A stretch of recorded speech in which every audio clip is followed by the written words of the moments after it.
Hello, everybody, and welcome back to the Barnyard Broadcast.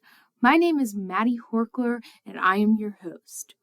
In light of recent events, I have decided that we are going to do a special episode about emerging issues, specifically the New World Screwworm.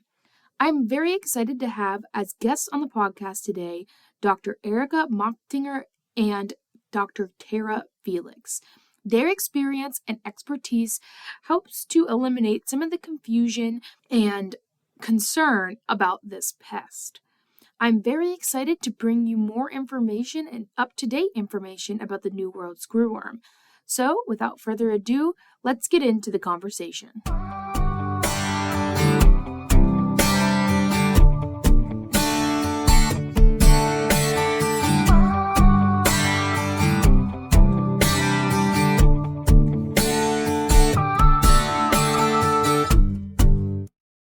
All right. Hello, everybody.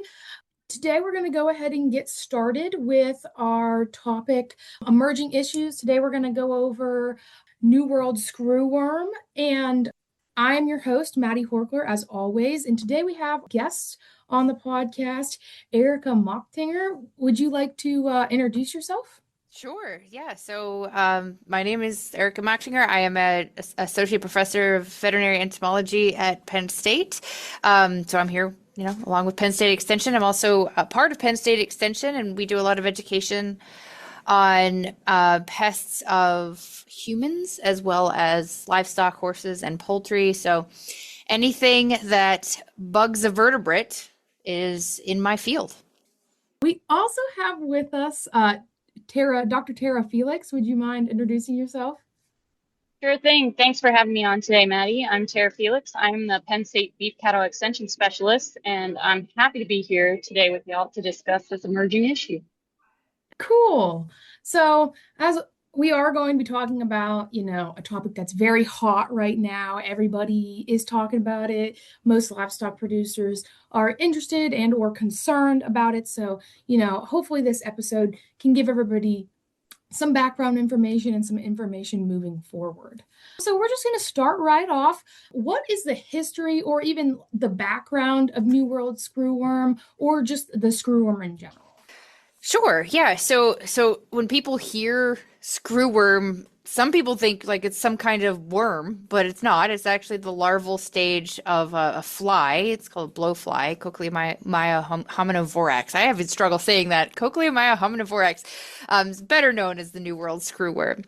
And so you'll hear people use larva or use maggot interchangeably. It's the same thing, but it actually is just the immature form of this fly. And it's native to the Americas. And actually in the early 20th century was a pretty devastating pest of livestock, and but it was here, so folks had to deal with it until we were able to manage it. It was very common throughout the southern United States, southern and southwestern United States. It would spread every summer into other areas and then get pushed back in the winter months. It doesn't do so well in the cold, and the economic losses were pretty staggering before we had it eradicated in the 1960s. And I think like one of the outbreaks after the eradication, so we had it eradicated and then, it kind of pushes back and then we push back at it, and one of those, we had 90,000 cases in a single year, and that was just from a breakout kind of like this. So it's been here. This is not a new fly. It's just the situation is a little different than it was before. So it's not a new story. So luckily we've seen it before, but it's definitely hasn't been in a lot of our lifetimes. So we've seen it here. Yeah, and correct me if I'm wrong, there was one in 2016, right, in the Florida Keys? Yes, yeah. So that was our last infestation in the United States. So it's 2016. It was eradicated in 2017. They think it came over through some sort of travel. So it didn't just like zip across from, the Yucatan or something. It probably was brought there because that's not a typical route of infestation, right? So we're seeing a more typical breakthrough, which is coming through Mexico, all through Central America, up through Mexico and into Texas. So that one was a little atypical, but it has, it did make us sit up and go, we should think about this, if it comes back. So on to the next question. Since we were kind of talking about the previous 2016 outbreak as well as the 1966 outbreak, how did they eradicate that in those scenarios or outbreaks? Yeah, so this, back when this happened, they probably sounded like science fiction to the folks when they were proposing this. So it's in the 1930s and 1940s, there were two USDA entomologists named Edward Kipling and Raymond Bushland, who are kind of heroes in the world of entomology. And they tackled what seemingly was an impossible problem, dealing with screwworm. Ranchers were spending an absolute enormous amount of money treating animals' time to inspect because they never could really get ahead of the fly. But Kipling had this observation that the female screwworm generally only mated once in her lifetime. And that kind of single observation of this biology led to this kind of this is kind of a crazy theory that they could rear male flies they didn't actually differentiate males from females. They reared flies, sterilized them all, and then they released these sterile flies into the wild. The females and sterile males would mate, and if that female was a fertile female, it wouldn't matter because she would be mating with a sterile male and her genetic line would end. So she could lay eggs, none of them would ever hatch. So they released millions and millions of flies in these areas, and over a series of many years were able to push back where these flies were located by basically stopping their life cycle. It was an incredibly ingenious method to attack a problem that didn't rely on synthetic pesticides, just used the biology of the fly against them, and it's kind of widely viewed as one of the most important applied entomological answers we've ever had. That is really cool. And so when you look at those outbreaks, since we're currently experiencing one right now, is you seeing any differences that you think maybe this time it's going to be more difficult? Are we going to have to change that technique? Do you have any differences notable between past and present outbreaks? So I'll speak to the fly part, but then I'm going to actually ask Tara, with her understanding of the beef community and differences between the 1960s and now, like why there may be challenges or even improvements. So the technology from the fly perspective hasn't really changed. They still have the ability to do this. They're ramping up production now. They've opened a new facility in Texas that they hope to have up and operational by 2027, I believe. So it still works. It's not like the fly is broken through the ability to become not irradiated. Like it still works. But there are some differences in, how a lot of the institutional knowledge has been lost here because it's been so long. So it's not that the technology has changed or is different. I mean, there's always ways to improve it or, make it less costly or whatever, but it still works. But the world is a little different. And that's where I'm going to rely on Tara here a little bit to kind of talk about the industry. Thanks, Dr. Machtinger. So on the cattle side of the industry, one of the things that has changed since the 1960s is consolidation, right? We really didn't have cattle in confined animal feeding operations largely in the United States outside of Chicago stockyards until about the 1960s and 70s. So this shift towards concentrated animal feeding operations has been a change. And putting all the animals in a place where, relatively localized outbreak might impact a large number of animals is definitely a concern. Now, that being said, usually when we have impacts on kind of emerging issues that impact the cattle side, we can see sometimes knee-jerk reactions in the market space, right? To date, since the announcement last week, the market space has remained relatively stable compared to other events. And so I think here's why I think that happened. I think, we're kind of easing into this, recognizing that we've been preparing for this in the cattle markets for about 18 months now. We wasn't really a question of if, it was a question of when. And so all of that, I think, has put us in a little bit different headspace from a market standpoint relative to the New World Screwworm impacting the cattle industry than it has. It's still going to have an impact, but we're a little more prepared to handle it. We're not having quite the knee-jerk reaction we do sometimes in the markets. Yeah, so that's great information, I think, going forward. The one thing that I also want to touch on slightly is I know we've been talking about the sterile fly for most eradication is the biggest eradication method, correct? Yes. Yep.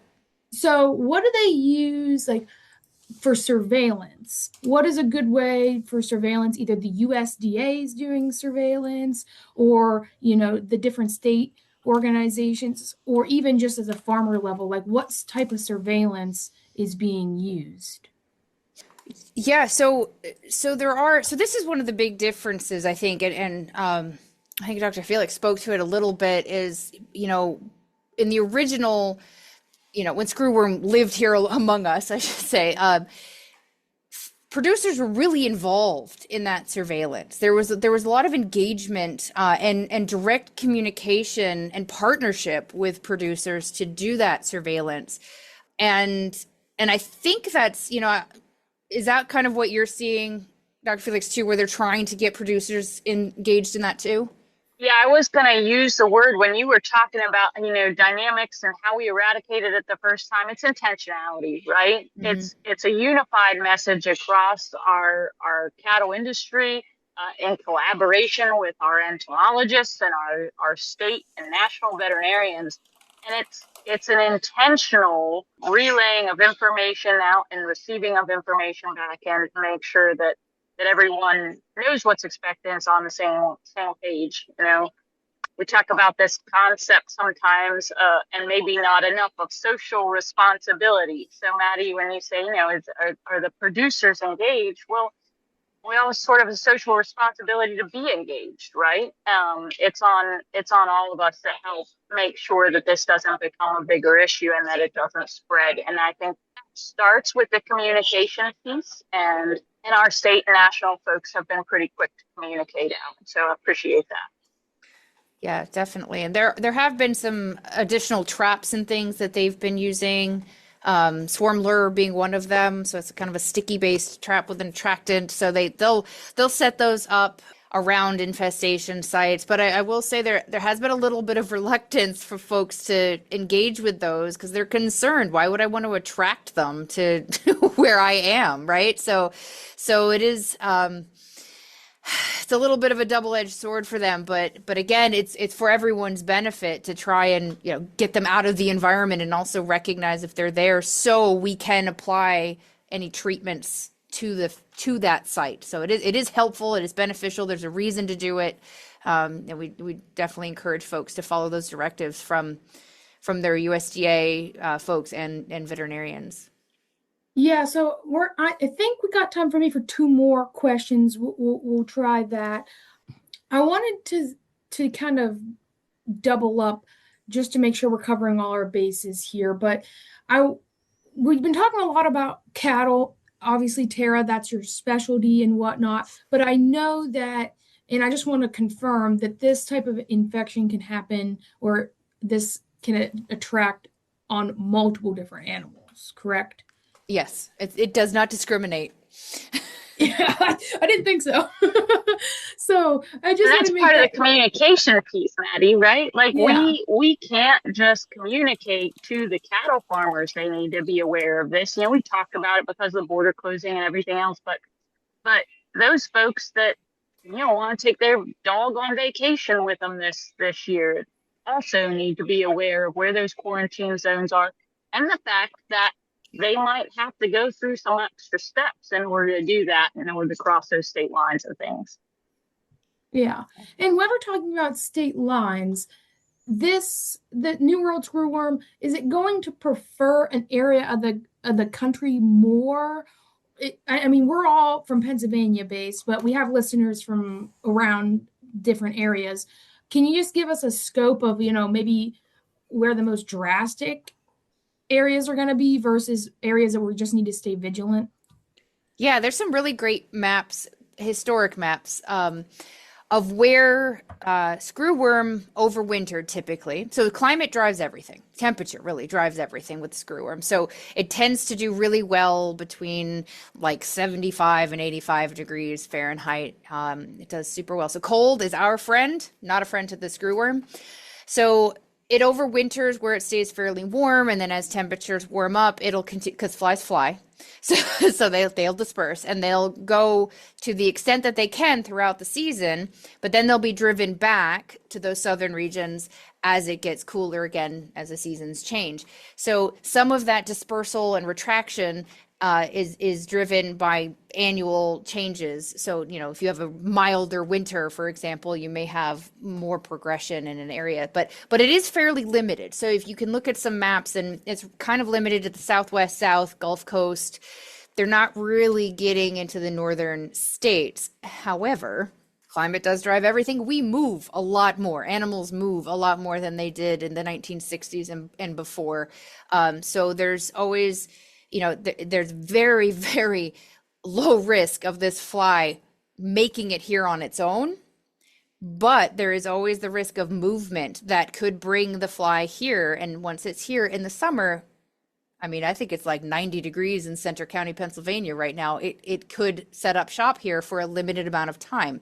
So that's why we still, even if it, may not get here naturally, we still need to be vigilant about where our animals are coming from, inspecting, caring for wounds, and doing all the things we need to do for fly management.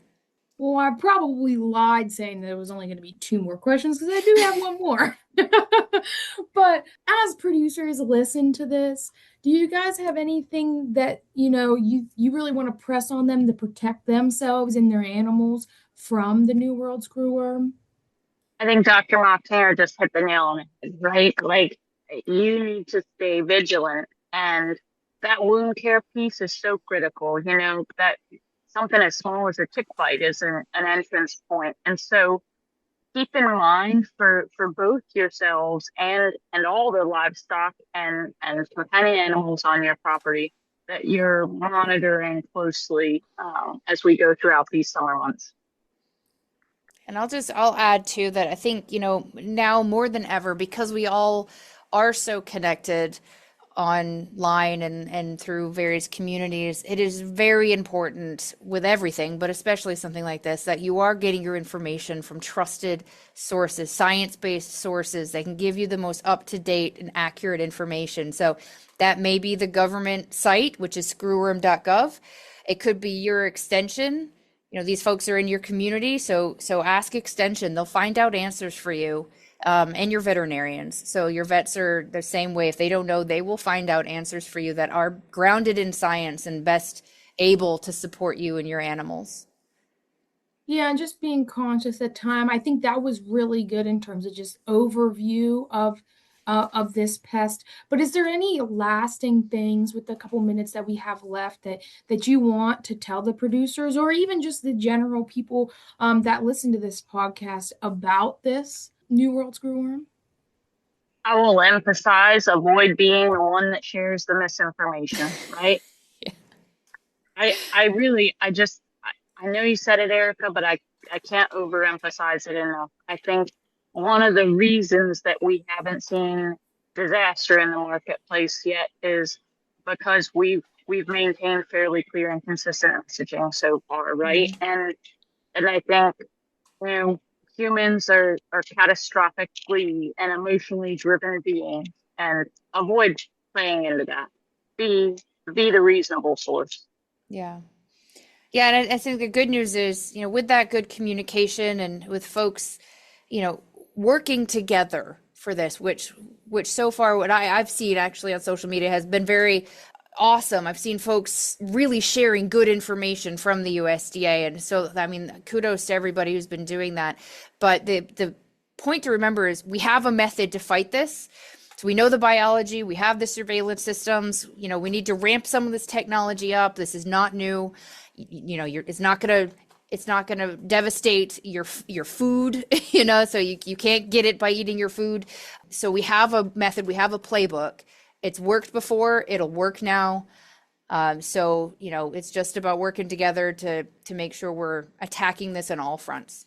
Yeah, I think that those are pretty good words to end on. I'd just like to thank you guys for coming on here and sharing your expertise. It's greatly appreciated. Thanks, Maddie. Thanks, Maddie. Well, that is all for us today. I apologize for the shorter episode. However, I think it was packed full of updates and information about the New World Screwworm. I'd like to take a minute and thank Dr. Erika Machtinger and Dr. Tara Felix for coming on and speaking today. If you're interested, their bios are down in the show notes below. I have also linked to a bunch of resources about the New World Screwworm, including the ones that are put out by the USDA. If you would like more information about the New World Screwworm and ongoing efforts, go ahead and check out any of those links. As always, you can also find information about emerging issues like the New World Screwworm on the Extension website at extension.psu.edu. Thank you for listening, and I hope to see you on the next episode.